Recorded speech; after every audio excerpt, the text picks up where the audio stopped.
হাই friends, তো আপোনালোকেতো কালি গম পালে যে আমাৰ পেণ্ডেল দিয়া পূৰা কমপ্লিট হৈছে আৰু মানে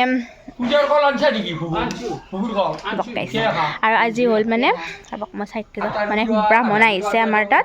ব্ৰাহ্মণ অহাৰ কাৰণটো হ'ল যে আমি আজি মানে বিয়াৰ আগত অকণমান নাৰায়ণ পূজা কৰিম, মানে সৰুকৈ আৰু যি নহওক নিয়মখিনিতো গোটেই থাকেই সৰুকৈ হ'লেও, তো নাৰায়ণ পূজা কৰিম, সত্যনাৰায়ণ পূজা।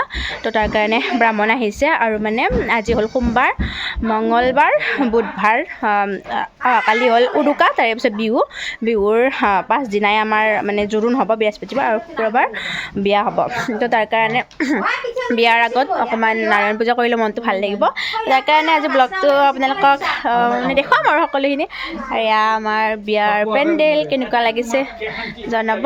আমাৰতো বহুত ধুনীয়াই লাগিছে। তো এয়া মানে বাৰাণ্ডাখনতে পূজা কৰিম, ঘৰৰ ভিতৰত কৰা কথা আছিল, দাদা কৈছে যে বাৰাণ্ডাটো কৰিব পাৰিম। পূজাৰ যা যোগাৰ চলি আছে, আৰম্ভ হোৱা নাই, সকলোখিনি যা যোগাৰ এতিয়া কৰি আছে দাদাই। ন দাদা কি বললা? ধাৰা আনি দিলোঁ মই। দাদাই মানে বিয়াৰ বস্তুবিলাকো চেক কৰি আছে, বিয়াৰ কাৰণে বহুত যা যোগাৰ লাগে, এইবিলাক আনিব দিছে।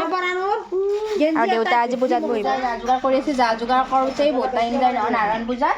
আৰু লগতে মই ধূপ ধুৱাৰ কাৰণে, মানে ধূনা দিয়াৰ কাৰণে আৰু নাৰিকল বাকলি সৰু সৰু কাটি আছোঁ, তেতিয়া ভাল হয় আৰু এইটো দেখা পাইছেনে? আৰু নো হাই দি দে, হাই আমাৰ বদমাছ। কৰ্ম, শ্ৰদ্ধা, ভক্তি, একতা, মিলাপ্ৰীতি, অহিংসা।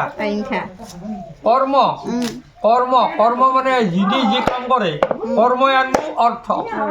অৰ্থ থাকিলে আমি ধৰ্ম কৰিব পাৰিম, ধৰ্ম কৰিলে আমি মুখ্য পদ পাম। কৰ্ম, অৰ্থ, ধৰ্ম, মুখ্য। কিন্তু আমি ভগৱানক পাবলৈ কি কৰিব লাগিব? কৰ্ম কৰিব লাগিব। কৰ্মত লাগিব আমাক শ্ৰদ্ধা, ভক্তি, একতা, মিলাপ্ৰীতি, অহিংসা, এইকেইটা বস্তু। এতিয়া পাছফালে অকণমান ৰ'দত বহিব আহিছোঁ, আৰু পেণ্ডেলৰ কাৰণে যিহেতু চোতালত ৰ'দেই নপৰে, তো বহুত বেছি ঠাণ্ডা লাগি আছে। ব্ৰাহ্মণ দাদাক গোটেইখিনি যা যোগাৰ ধুনীয়াকৈ দি দিলোঁ মই, দি পেলাই অকণমান সেয়া গাখীৰ দিয়া চাহ দেখা পাইছে, খাই লওঁ। বাকী একো খোৱা নাই, লঘোণ যিহেতু একো বিস্কুটো খোৱা নাই লগত, এনেই খালি চাহকৈ অকণমান খাওঁ। তো পূজা আৰম্ভ হ'বই এতিয়া, যা যোগাৰ চলি আছে। আৰু পূজা আৰম্ভ হোৱাৰ লগে লগে আমাৰ নামঘৰত তেনেকৈ নামঘৰত নৈবেদ্য দিব যাব লাগিব। তেনেকৈ ধূনাবিলাক যে থাকে সৰু সুৰা, জানেই ন আপোনালোকে, সকলোতে দিব কয় নহয় আমাৰ নিজৰ নামঘৰত। নামঘৰ মানে আমাৰ থাপনা আৰু থাপনাত, তাৰপিছত ৰাজহুৱা নামঘৰত তেনেকৈ।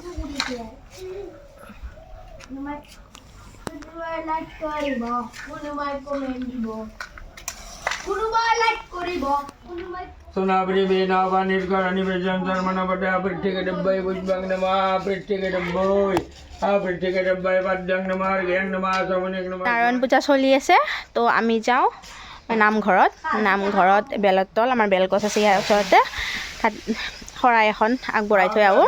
বাইদেউ আহিছে, লগতে আমাৰ সৰু ভাগিন, ডাঙৰ ভাগিন, কইনা আমাৰ। যাওঁ এতিয়া আমাৰ বেলৰ গছত প্ৰথমতে আমি চাকি দিম, নহয় ন, শৰাই দিম। ডাঙৰ ভাগিন কৃষ্ণ হৰি, ইয়াতে শৰাইখন দি আমি নামঘৰত দিম। এয়া আমাৰ নামঘৰ। মন্দিৰত আহি চাওকচোন, পদা কৰিলেও নুশুনে, নাপায় শুনা, টাইম থাকে নহয়, নাপায় দিয়া হচি দিয়া, সৰু গোসাঁই এইটো, নাপায় থৈ দিছোঁ দিয়া, নাপায় নহয়, টাইম থাকে শুনা ন। নামঘৰত সেৱা কৰিলোঁ, শৰাই আগবঢ়াই এতিয়া যাওঁ। এইফালে দাদাও ৰখি আছে, মানে ব্ৰাহ্মণ দাদাই, তেওঁ বহুত থাকে নহয় কাম। তো ইফালে পূজা চলি আছিল, পটকৈ আমি আহিলোঁ নামঘৰৰ পৰাই।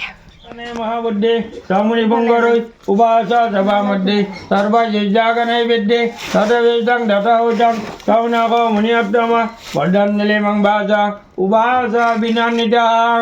স্কন্দ পুৰাণৰ প্ৰথম অধ্যায়ত কি ক'লা?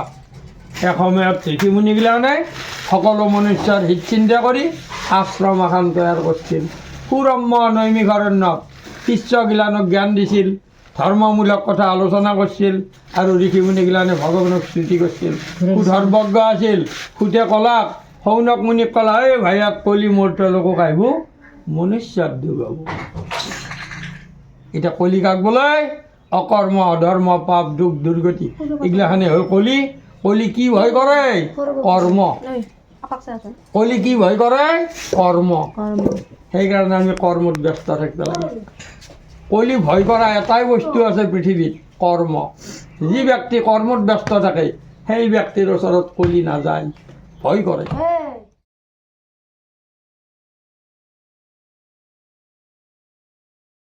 এইটো ৰঙা পাতাই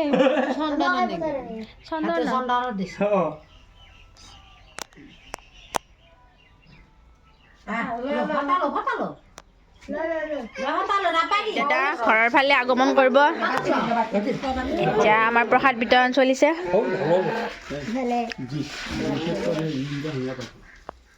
তো পূজা চূজা সমাপ্ত কৰি এতিয়া আহিছোঁ আমি পাৰ্লাৰ আমাৰ মুনু ডাঙৰ বাইদেউ সৰু ভাগিন খোজকাঢ়ি লৈ হৈছোঁ বাপ দেখি আৰু এইফালে কইনা আগত গৈছে তো বেলেগ নকৰোঁ মানে পাৰ্লাৰত আমাৰ থ্ৰেডিংটো কৰিম আৰু